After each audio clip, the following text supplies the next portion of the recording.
Guys हम हमारे daily life में इस प्रकार के सेंटेंसेस का यूज़ करते हैं जहाँ पर हम कहते हैं कि मेरे हिसाब से ऐसा करना गलत है, उसके हिसाब से भाजपा इस बार फिर जीतेगी, मेरे हिसाब से वो इस बार पास हो जाएगा, उसके हिसाब से वही दुनिया के सबसे बुद्धिमान व्यक्ति है।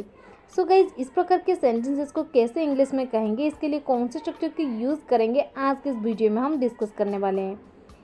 आपने नोटिस किए होंगे इन सभी सेंटेंसेस में एक चीज़ कॉमन है, वो है मेरे हिसाब से या फिर उसके हिसाब से या फिर उसके हिसाब से। सो किसी के हिसाब से, इसके लिए हम इंग्लिश में लिखते हैं अकॉर्डिंग टू। अकॉर्डिंग टू, चलिए इसका कंप्लीट स्ट्रक्चर देख लेते हैं। पहले आपको लिखना पड़ेगा अकॉर्डिंग टू, इसके बाद ऑब्जेक्टिव केस। ऑब्जेक्टिव केस जैसे कि मी, हिम, हर, देम, ये सब। इसके बाद आपको लिख देनी है कंप्लीट सेंटेंस। चलिए कुछ एग्जाम्पल के मदद से इसे और भी बेहतर समझने की कोशिश करते हैं। मेरे हिसाब से ऐसा करना गलत है। According to me this is wrong to do. According to me this is wrong to do. उसके हिसाब से वही दुनिया के सबसे बुद्धिमान व्यक्ति है।